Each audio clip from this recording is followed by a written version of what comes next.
Okay, so we've all been there, right? You hit the gym, you cut the carbs, you track every single calorie, and yet somehow the weight just seems to find its way back. It's a super familiar story for a reason. Get this, a staggering 95% of diets fail in the long run. And you know what? It is so frustrating. But here's the thing, it's probably not your fault. Your body is literally wired to fight you on this. When you start cutting calories, your metabolism hits the brakes and your hunger hormones go crazy because your brain basically freaks out and thinks you're starving. It's this powerful, ancient survival instinct that frankly couldn't care less about your summer body goals. But this is where things get really interesting. How on earth is it that Japan, a country where a culture of rice and noodles is everywhere and convenience stores are on every corner, has an obesity rate of just 4.5%?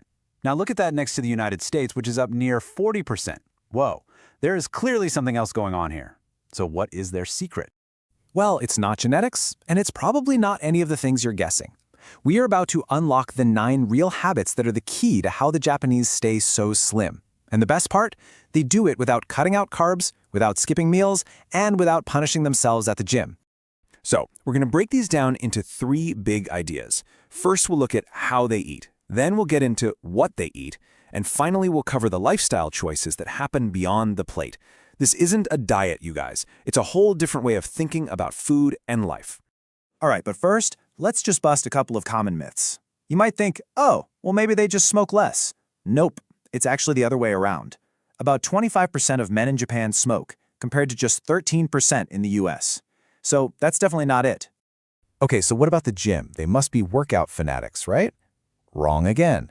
In the US, a whopping 21% of us have a gym membership. In Japan, it's a tiny 3.3%. So yeah, the real secrets are way more interesting than that. So let's get into it. Our first batch of habits is all about how you eat. This is about the rituals and the mindset around food. And honestly, this is the foundation for everything else.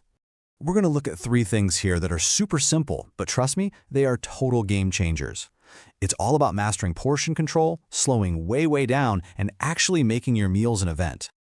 Okay, first up, portion control. And in Japan, this all comes down to a really cool cultural idea called mottainai. It basically means what a waste. It's this deep-seated belief that you should never waste anything. It comes from Buddhist philosophy, and it's all about respecting your food and just taking what you need. That's why you barely ever see doggy bags there. The idea is to serve an amount you can actually finish. And you see this mottainai idea in action in some really smart ways. For one, they use smaller plates and bowls. It's a brilliant little mind trick, right? Your brain sees a full plate, and you feel satisfied with less food. Even their snacks are different. They come in these neat, single-serving packages.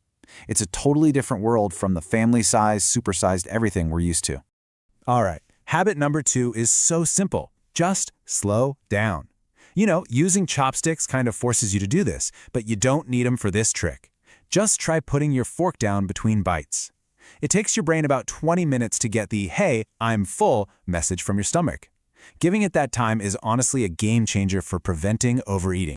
And the last habit in this section is about making meals an actual experience.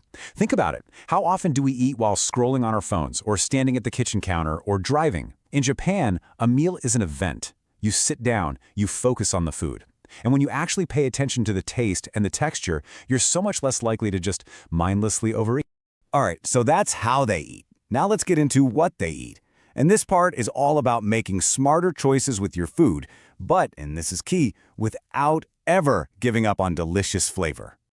So we've got 3 more habits for you here. How they train their taste buds right from the start, how they totally reinvent what fast food means, and how they hit the reset button on sugar cravings. Now this part is fascinating. This whole philosophy starts super early. I'm talking school lunches. In the US, you think of tater tots and sloppy joes, right?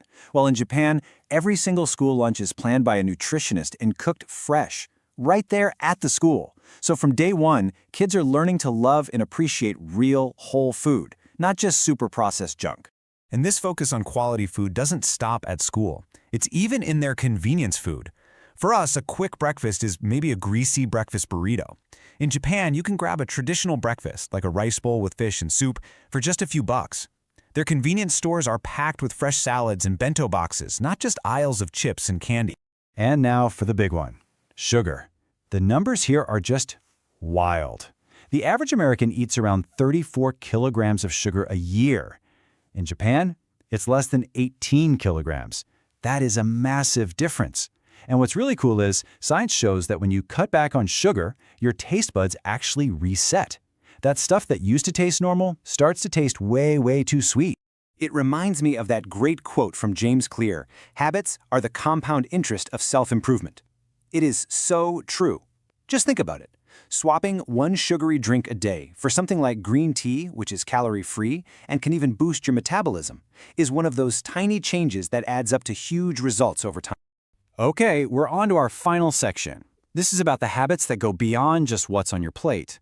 This is about weaving health and wellness right into the natural rhythm of everyday life. So, our last 3 habits are all about ditching the mindless snacking, getting on a regular meal schedule, and finding ways to move that don't feel like a chore. In Japan, people generally eat 3 solid meals. That's it. Snacking isn't really a huge thing. And when they do snack, it's an intentional choice. It's like they're trained to ask themselves that one simple question: am I really hungry, or am I just bored or stressed? Just taking that 1-second pause can completely change your relationship with food. And those 3 meals, they tend to happen at roughly the same time every day. Having a schedule, breakfast around 9, lunch around 1, dinner before 8, it stops you from just randomly grazing all day and binging late at night. Your body learns the rhythm, your hunger is more predictable, and you just end up making calmer, better choices. And finally, what about exercise? Remember how we saw they don't really do the gym thing? Well, here's why. For them, movement isn't this separate thing you have to schedule and force yourself to do. It's just built into life. Kids walk or bike to school, adults use public transit, they take the stairs. All that constant, low-level, natural movement throughout the day really adds up. There's no need for those punishing marathon workouts. So, when you put it all together, you see the big secret isn't some extreme diet. It's about building a collection of small, mindful habits. It's about balanced meals, natural movement, and just having a deep respect for your food. It's a completely different philosophy. So, I'll leave you with one final thought to chew on. Which of these habits will you try first?